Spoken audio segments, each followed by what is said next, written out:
Hi, welcome to the Rose at Home channel. I am Rose, and in case you did not know this, I am a high school English teacher. I'm about to start my 17th year teaching high school. My focus for the last 5 to 6 years have been high school seniors. For the last decade, it's been high school upperclassmen, so 11th and 12th grade, and I also teach creative writing. I have been seeing a lot of posts on the internet specifically this summer of folks asking if specific books are appropriate for their teen to read. I have a response that I tend to give, and I thought I would share that response with you here on YouTube. The short answer is that you, of course, should read it yourself. If you are concerned about the content of a book, you know your kids, you know your family, you know all of that far better than any stranger online. That being said, there is a better way than you reading it ahead and then passing along the approved materials, and that is to do a buddy read with your teen. If you have younger kids, this is not the buddy read fluency building technique that they do in early elementary school. This is more akin to the buddy read that you would do with your friend. So you and your friend both want to read the same book, you both read your own copies and make a schedule where you will either discuss the full book at the end of, or you will discuss sections as you go. That's all buddy reading is. Now, it is a little bit different when we talk about doing it with teens, but it is so beneficial. First off, you never have to worry about the content of the reading material. What are they being exposed to? You know what they're reading, and you are there to provide support, to answer questions, to discuss topics that you feel like need to be discussed with your kid. Second, you also get to open a line of communication that is not about grades and jobs and chores and responsibilities and college applications and all of the have-tos that are in their lives. Like I said, I've been teaching teenagers for a really long time. While some have amazing relationships with their families and with their parents, not all of them do. And the biggest distinction between the two groups, the kids with the great relationships have a lot of conversations that are not about have you, did you, when will you. They have conversations about lots of things. The other group, I get a lot of kids every single year, and they'll come in and I can see that they're upset or whatever, and are you okay? And they will tell me, I can't talk to my parents. My parents don't talk to me, or when I talk, they don't listen. I suspect the number of parents who purposely don't want to listen to their kids or get to know their kids are very few and far between, but sometimes it's hard to know how to jump in. And buddy reading is a really great way to open that door because you're discussing something with them that's not specifically about them. But through especially reading YA literature that are set in high schools with characters who are their age or a little bit older, you get to discuss these things that maybe you want to have those open lines of communication.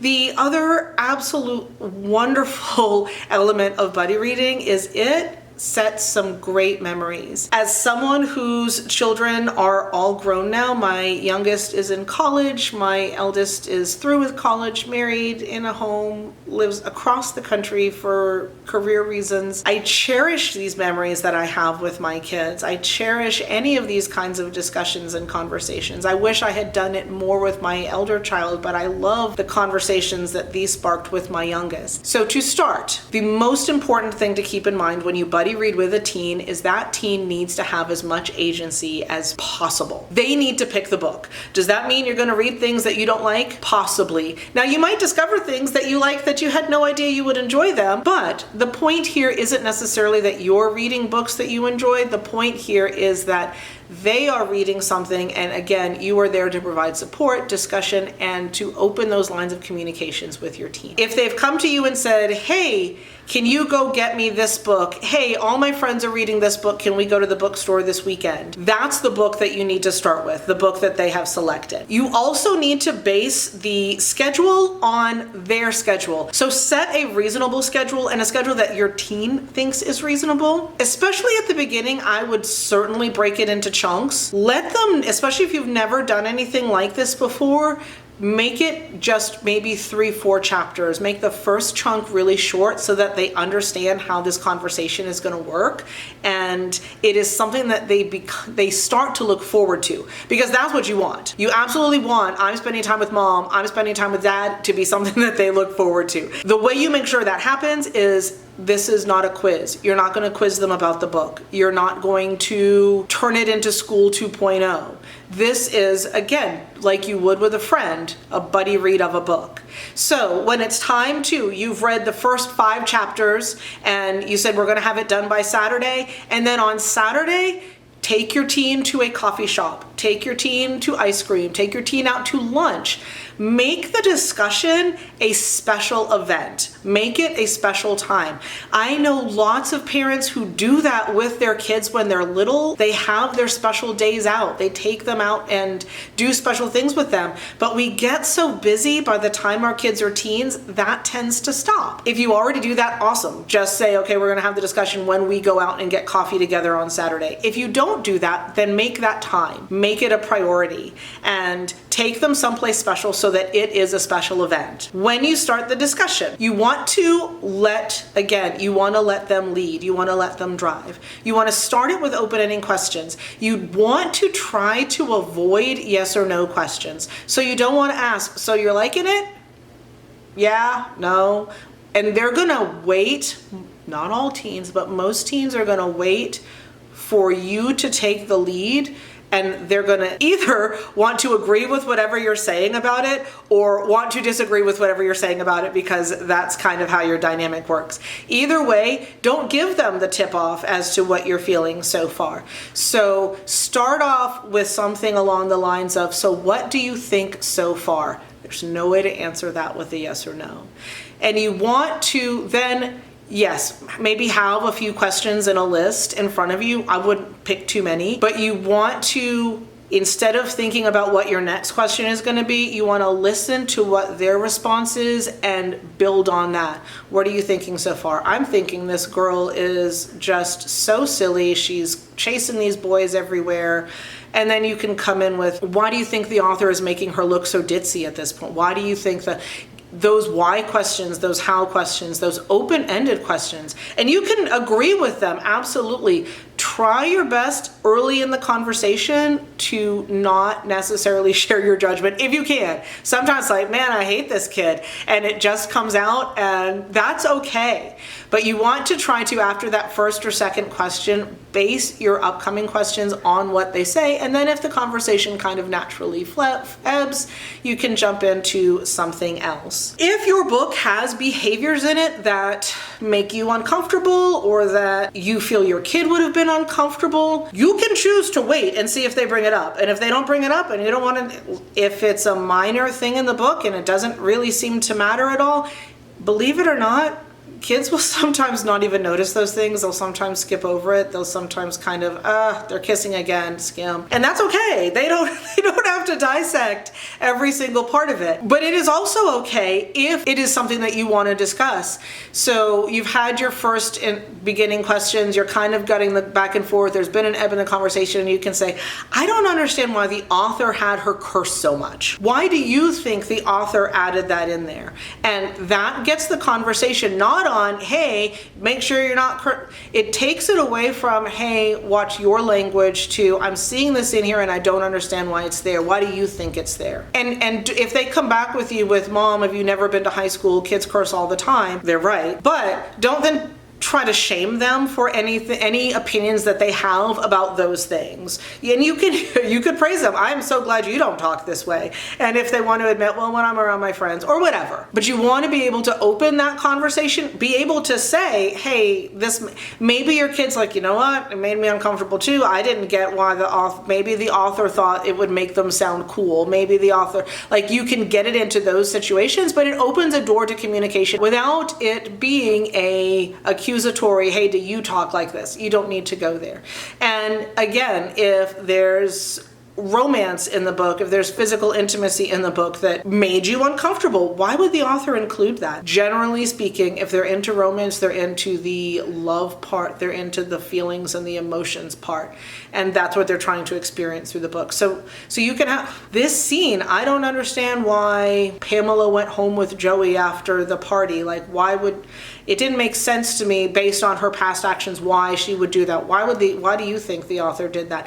And it opens that door for communication. Now, you might get them to shut down. I don't know. And that's okay. You can move on at that point, because if you continue to do these, it's going to be more comfortable the next book where you come across a section like that. Now, my final tip as to how your meeting should go or how your discussion should go, you should be enjoying yourself. Even if you didn't like the book, it's sometimes fun to talk about books you didn't like. But the goal here is to really have a fun, enjoyable activity with your teen that also is going to benefit them. Is this going to help them break down literature and think critically about literature in school and in college? Absolutely, but that's not the point.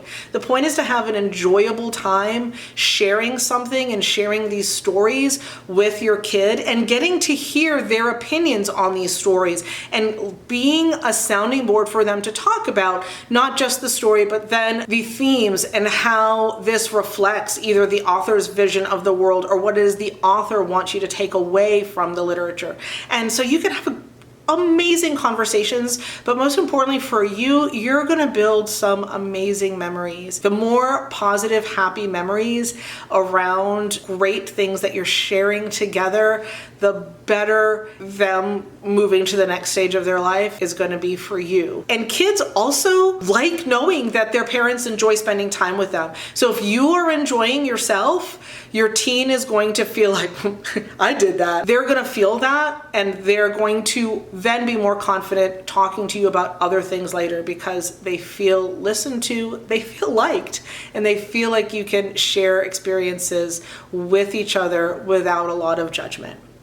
So let's say this all sounds amazing, but your kid doesn't quite have a book specifically that they want to read. One, and there's a number of different ways to do this, but one idea for being able to find a book. Teens get really, really nervous about being wrong, making the wrong choice, making a choice that's going to make you both unhappy. But this is not the only book they're ever going to read in their life, and hopefully this is not the only book you're ever going to buddy read with your kids. So try to take that pressure off, and what I'm going to explain is going to sound like more pressure. It's not. It's meant to kind of be fun and get them out of their head. So go to the library with your teen, go to the bookstore with your teen, go to the section that you think they'd most likely enjoy. So if they prefer things like superhero movies and things like that, get them into the young adult fantasy and sci-fi section. If they prefer things like reality shows and they really like things that are dramas, take them into the young adult contemporary section. If they like true crime podcasts these days, if that's the kind of thing they like, there is a ton of amazing young adult mystery thriller books out there. Some bookstores and places will have them separated out, and some they'll be mixed in with contemporary, but they absolutely exist. There's also a new subgenre in YA, and it's YA horror. So you have some of them can be really scary and graphic, and my kids where I teach have been eating those up, but they haven't really been thought of as a full-out genre, but it's been taking off the last couple of years. So the reason I keep saying YA, what if your kid wants to read something that's in the adult section? That's fine. That's fine. But if your kid is not already a reader, I suggest YA, not just because it is obviously aimed at that age range. There are lots of adults who read YA as well. But generally speaking, YA is going to have main characters who are the age of your teen. Teens like to read about people their age or mostly a year or two older. So your 16-year-old is going to want to read about seniors, high school seniors. Your 17, 18-year-old is probably going to want to read about college students. It's just kind of how their brain works. They feel like things their age and under are kind of for babies until they get older, and then they get over that. YA also tends to have fewer subplots to have to follow. They tend to have shorter chapters, so it's easier to break up for discussion. They tend to have less complex sentence structure. I'm not saying that it's dumbed down or babyfied. I'm just saying that it is less than what you would get with adult literary fiction. Is going to be a little bit tougher. It's going to need a little bit more support unless again your kid is already a prolific reader, in which case go for it. But if they have no ideas, I would absolutely start them in the YA section, unless they are much younger. We're talking late elementary, early middle school. I would take them to the middle grade section. What you want to do is take them into the section they're most likely to like and set a timer on your phone or whatever. It's a big section, give them 3 minutes. If it's just a couple of shelves, give them 1 minute. And you're just going to look at covers, look at titles, and put them in the bag. If that looks interesting. Again, remind them this is not the last book you're ever going to have. This is just where we're going to start. So just pull stuff that's calling to you. Yes, judge those books by the covers. And so you don't want them to pull 50. That's going to be overwhelming. But once they've got like 5 or 6 in the thing, call time, maybe cheat a little if you need to, call time. And then you want to go to a table if it's a bookstore that's got like a food section or coffee shop. I think almost all of them do at this point. You want to go and sit down, and then you want to quickly read the flap and make it a maybe or a no. If it's a no, you know. If it's a maybe, that doesn't make it a yes, but it goes into the maybes. And hopefully at that point you get it. You might only have 1 maybe, which then makes that your yes. Or if you can get it down to 2 or 3, and then have them read just the first page. Get a feeling for the way the writer writes, and then it goes into stronger maybe or no. And it doesn't mean the no's or no's forever. It just means that for right now, those are the no's. And that should get you down to your book. If that seems a little over the top, I think it would be so much fun. I do something kind of sort of similar with my high school seniors at the end of the year. So that's where this idea came from, and they love it. Love it. And so I have kids at the start of the year who walk into my classroom and are like, we get to do the speed dating with books in here. My cousin did it last year. My brother did it last year. I can't wait. And all year, when is that happening? When is that happening? So they do love this. It's fun. It's scavenger hunty. So you end up with the one. You want to make sure you both have your own copy. So if it's something where cost of books is prohibited, then I would do this activity at the library. Another way you could do it that's not, please also put the books, if you're at the library, put them on the cart thing and let the librarians do it. But if you're at the bookstore, put them back where you got them so that you don't make a mess and make the employees upset. If doing it that way seems overwhelming still, because that's the whole point of this, is you want to narrow it down to we're sticking to these 3 shelves or the YA mystery section or these 2 shelves. You take away the overwhelm. If you just walk into the bookstore and say go pick something, they're going to shut down and they're going to say this is dumb, because they don't want to feel dumb. They don't want to feel like they don't know what they're doing. And so the easiest way for them to save face is to just shut that down. But if you narrow it down to those couple of bookshelves and say, okay, just grab things that look interesting, don't worry about it, just we're going to narrow down more later, they're more likely to be on board with that and they don't feel quite so overwhelmed. That being said, another way that you can do this is, especially if you have an independent bookstore in your area, talk to the staff. I'm not saying that people who work at chain bookstores don't know the books that they have there. There are some who are great and who are very well read. But generally speaking, it has been my experience that folks at independent bookstores tend to be hired because of how prolific they are as readers, and they tend to have more knowledge about what's there and can lead your kid to a couple of choices. So maybe instead of going through and picking by covers, the person at the store pulls 3 or 4 things, and then you do the 2 maybe things to narrow it down to the 1. One other thing that you can do, this is YouTube, and there are a lot of folks here on YouTube who read YA exclusively and who do reviews and who do hauls and have ideas about like the best YA of last year or the best YA of this year. So you might be able to hear about some from there. A lot of my personal collection is because people on YouTube. I also know Booked. I don't personally have TikTok, which is why I can't really speak too much to it. But I know there is also Book Talk, and that has been driving a lot of my kids' reading choices as well. One other thing you can do, and I'm going to link it at the end of this video. Like I said, I do the speed dating with a book with my kids. I do a number of things with my students, and then they end up with an independent book that they read for our last quarter. I went through the data of what they selected, and I have a video, I'm going to pin it here at the very end of this video, that showcases my students' favorite books as of the end of 2023. Again, keep in mind, my students at that point are almost all 18 and above because I'm, again, high school seniors. So they might not be as interesting to a high school freshman or an 8th grader as they are to older teens. So keep that in mind if you watch this video, but I really hope that you do if you have an older teen, and I will leave it for you. Okay, to recap really quickly. So you want to buddy read because you want to have amazing conversations with your teen about literature and about the types of books that they enjoy. You want to base that schedule on their time schedule and what they've got going on so that they never feel rushed. They always feel like they have some agency in what's going on with this endeavor you two are going on. You want to let them pick the book, and at discussions, you want to let them be the lead in discussions. If you start off with questions, you want to try to keep them open-ended and not yes or no questions, and then base future questions on the answers they've already given you so they can see that you are listening to them and taking their thoughts and opinions seriously. If you want to do this with a kid who doesn't already have a book, going into bookstores or the library and doing the activity I just suggested, or asking a librarian or a bookstore employee to help you select a few things to narrow it down, whatever it takes so that kids who are not readers do not walk into a place with a million books and get super overwhelmed. And the most important part of all of this is to enjoy this time with your teen, enjoy reading with your teen.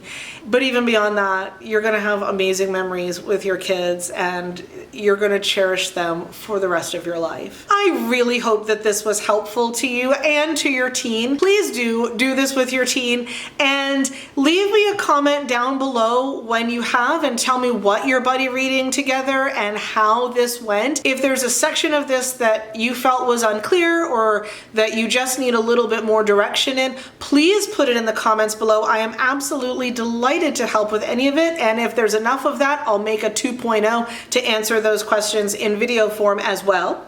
But in the meantime, I hope you and your teen have an amazing week, and I absolutely positively hope that you and your teen get to read some absolutely amazing books.